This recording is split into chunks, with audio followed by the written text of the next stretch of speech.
Bismillahirrahmanirrahim. Untuk kita faham semua itu, maka saya akan sampaikan satu materi tentang Al-Quran dan kesembuhan. Allah Subhanahu wa Ta'ala telah menjadikan di dalam Al-Quran ini kesembuhan yang sempurna untuk manusia. Akan tetapi masalahnya, ini tolong diperhatikan dengan baik. Masalahnya adalah ada dua. Nomor satu, kita tidak meniatkan dari Al-Quran itu untuk kesembuhan.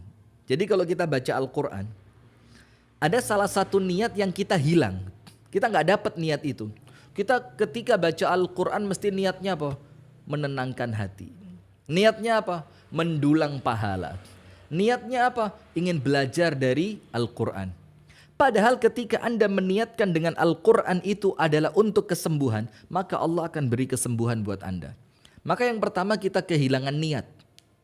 Sementara niat ini memegang peran yang sangat besar dalam setiap amalan. Bahkan para ulama mengatakan amal itu 50%-nya niat, 50%-nya contoh dari An-Nabi SAW. Ketika niatnya tidak benar, walaupun amalannya sesuai amalan Nabi, maka oleh Allah nggak akan diterima. Sampai pun di sana An-Nabi SAW bersabda, innamal a'malu binniyat wa innamal likulli imri'in ma nawa. Setiap amalan itu ada niatnya dan Allah akan berikan kepada Anda seperti apa yang Anda niatkan. Ketika niatan Anda duniawi, Allah kasih dunia. Allah tidak zalim. Tapi ketika niatan Anda ukhrawi, maka Allah beri seperti apa yang Anda niatkan. Baca Al-Quran niatnya sehat, Allah beri kesehatan.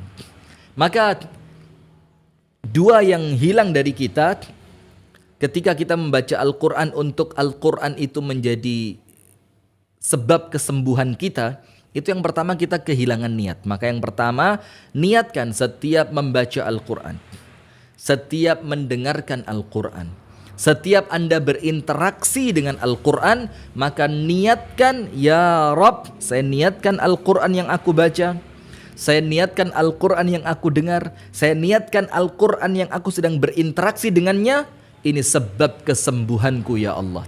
Nomor satu, niat. Nomor dua, yang kita luput itu faktor kekuatan yakin. Nah, ini masalah. Faktor kekuatan apa? Yakin. Kadang-kadang kita ketika baca Al-Quran, kita punya niat, ya Allah, aku yakin Al-Quran ini syifa, Al-Quran ini obat. Tapi kemudian Anda nggak yakin. Anda semi-semi ragu, bisa nggak sih Al-Quran? Ini padahal saya sudah datang ke dokter sana, dokter sini, saya minum obat sana, saya minum obat sini, saya terapi di sana, saya terapi di sini, nggak kunjung sembuh. Lo masuk hanya sekedar Al-Quran bisa menyembuhkan? Akhirnya yang muncul apa? Sekedar, daripada tidak gitu loh. Munculnya itu wes timbang gak blas. Dan yang ketiga, ini yang terakhir, apa itu? Istiqomah. Jadi namanya pengobatan semacam ini ya, tidak bisa kemudian dikatakan sakdek saknyet itu belum tentu. Ngerti sakdek saknyet ya, sekarang dibaca sekarang sembuh gitu. Gak tentu. Karena apa? Allah ingin menguji bagaimana kesungguhan Anda dalam membaca Al-Quran, bagaimana kesungguhan Anda dalam berinteraksi dengan Al-Quran, bagaimana kemudian kekhusyuan Anda, konsen Anda dengan Al-Quran, tumakninahnya Anda dengan Al-Quran. Minimal ketika Anda istiqomah dengan niatan kesembuhan, minimal ngobati hati. Minimal itu. Apa artinya? Ketika pun penyakitnya tidak kunjung sembuh, minimal oleh Allah Al-Quran itu dijadikan penenang buat hati Anda. Maka Allah Subhanahu wa Ta'ala berfirman, ala bi dzikrillahi tatma'innul qulub.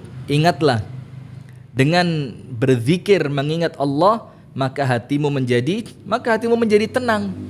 Sementara Al-Imam An-Nawawi mengatakan, a'zam dzikrillah tilawatil Quran. Zikir yang paling utama itu baca Al-Quran. Ketika zikir yang biasa saja itu mengatakan tatma'innul qulub, menenangkan hati, apalagi zikir yang Anda baca zikir yang luar biasa. Nah, maka tentu semakin menenangkan. Minimal ketika kesembuhan tidak kunjung Anda dapatkan dengan Al-Quran ketika Anda membacanya, minimal Allah masukkan ke dalam hati kemampuan untuk tenang, kemampuan untuk bisa bisa nerimo dengan ujian sakit ini, kemampuan untuk terus husnudzon dengan kepada Allah dengan penyakit ini. Nah, maka ini pembuka dari saya ya. Jadi 3 hal yang insya Allah harus kita miliki ketika kita berbicara Al-Quran dan kesembuhan. Nomor 1 niat, nomor 2 yakin, nomor 3 istiqomah.